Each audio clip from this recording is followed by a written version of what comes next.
Sometimes a movie needs a pig. That is the only reason I can think that they actually put a pig as the main star of Porco Rosso. A charming little film about a rogue World War I veteran pilot who gets into trouble, flies around, fights off debts as well as air pirates, comes across all sorts of cool characters, and is also a pig. And truth be told, there is pretty much no reason for him to be a pig. I mean, don't get me wrong, I know it's symbolic, it's a curse, it's something that he has to overcome, but really, if you wrote that out, it would make little to no difference. It's not like My Neighbor Totoro or Kiki where they can do all sorts of cool, big, supernatural things, it's just, he's a guy who happens to be a pig. I just don't get the point of it. The film is about a pilot under the same name, who's trying to make a living but is constantly chased down by people he owes money to.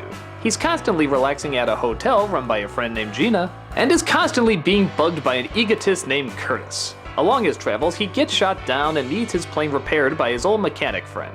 But he's not doing much work anymore, so he hands it off to his daughter, named Theo. Skeptical of her ability, she proves herself to be not only good, but downright brilliant at what she does. Soon Porco starts to realize she has the same diabolical brain that he does, and start working well off each other and start planning ways to continue their mischievous adventures. But once Curtis challenges him to one final duel, they make a deal. If Porco wins, Curtis will agree to pay off all of his debts, but if he loses, Theo throws herself in as the prize and agrees to marry him. Will Porco's confidence get him through, or will the demons of the past distract him from the bigger goal?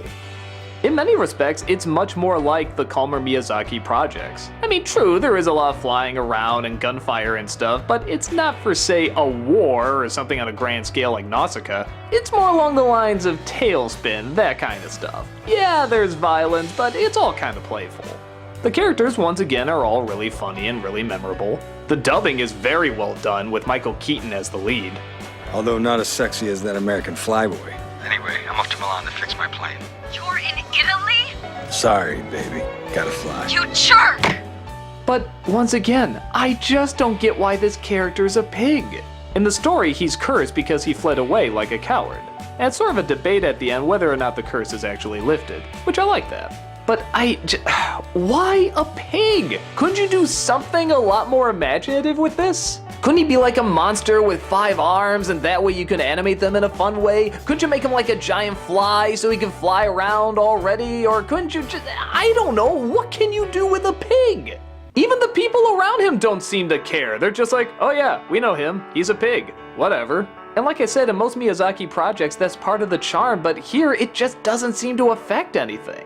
You could just as easily have him be a normal pilot with just a scar on his hand or something, like in Princess Mononoke. The only thing I can figure is maybe they just wanted a little bit more of an identity for the film, like a visual identity. Like, you can look at the poster and be like, a pig flying? What? I'll believe that when pigs fly. Oh, wait, yeah, I guess that's the joke.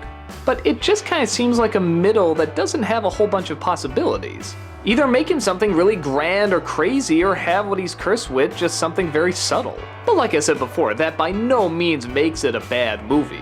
For all the dogfights and machine gun fire in this, it's actually very, very relaxed.